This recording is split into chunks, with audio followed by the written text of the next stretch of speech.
I went on Google and I typed in Mystic Graphics, and a sheet came up with lots of different graphics, and this one was about the cleanest, easiest one to show you. This is a graphic, and you could do it in vinyls, but this is for a photo of that graphic that you're going to make. You use the right hand, you do a save image as. Okay, save image as. Come on, you can do this. There we go. Okay. And I'll just leave it at that. I have a file that it's called Cats Judy. I'm going to save it. Okay, I'll find it later. Then I'm going to go back down to my CRICUT here. Open him up. And I have a new file. I'm going to upload. You know how to do all this. You go to upload image, browse. We're going to go to Cats Judy, and we're going to go down here. We have to find our blue image. Okay, there it is. And then over here, you can do any one of these, but I usually just do complex because it'll do the colors better. Then you do continue, and there's your image. Then you go up and you take your tool and you just click like you would if you were doing something else. That's going to cut this all out now. I want this cut out. I want that cut out. I want, if I can get in there, I could do that. It's so small. I can, I suppose. See if I get in there. See how good of a judge or a hit I am there. Okay. And there you have it. We have it done. That's going to cut that all away. And then you go to continue. Then you go to print then cut, because you have your option of doing a cut, but you want to do print then cut. And you can name it. I'm going to just type in what it is. You can find it either way. But anyway, Mystic. I'll just type in Mystic for now to speed it along here. And then you're going to do upload.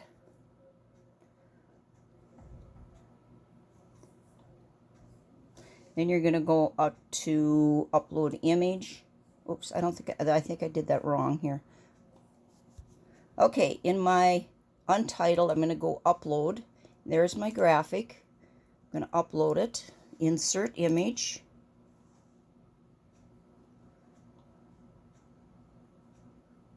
It's going to take a bit. Okay, there he is. And then over here, it's going to say print then cut, and it will show print then cut up at the top.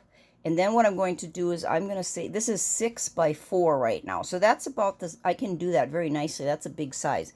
I'm going to do a make it, and it will translate it onto, okay, this is going to be, this is your white paper, that's 8.5 by 11. There's your image, and the print then cut, and then you do continue. Then you send to printer, and it won't do it yet, so you still have a little option. The dialog, you want to hit that, and that's a bleed. When I told you about the images have the something around it, that's what it is. It's a bleed. And it will cut that away. Anyway, you want to do the system dialog so you can get to your printer and tell it what kind of paper you're going to use. In this case, we're going to just do white paper so that you can see what it does. Up here, this is my printer. And then the preferences, I go up and I always change it. Otherwise, you just get, you know, kind of street looking, not very nice looking images. So preferences, come on, you can do this. Okay, under paper and quality on my printer, you have a choice of plain paper. You can do glossy or matte. So I'm going to do matte, even though it's probably just a piece of paper, because you get a really nice, good quality image if you do the photo papers, either one. And then you do okay. And then you can go to, it's still working over here. Then you can go to print, and it will send it to your printer. So I'll let it do that, and then I'll be right back. Printer's starting.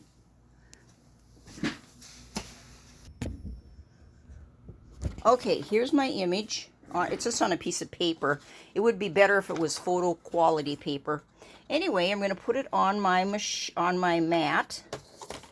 This is just paper. I have to check because this is just paper here. I set my machine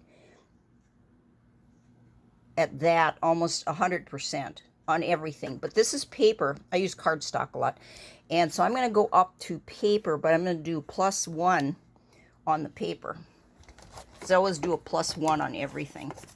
And it is the black. I just leave the black in. It all cuts. It's all good.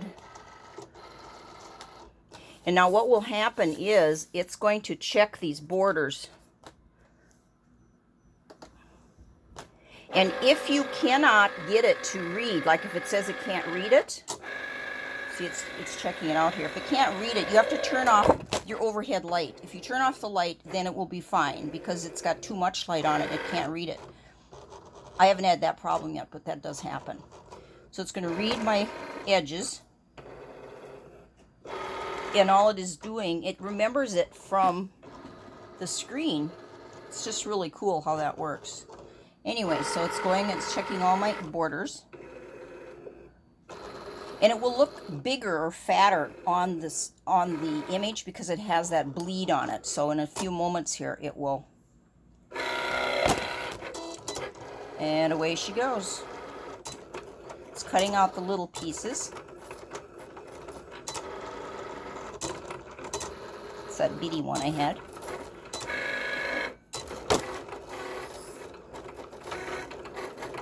And this could be for any image you can find that is nice and has a good clean black image around the outside, or something that has a clean edge.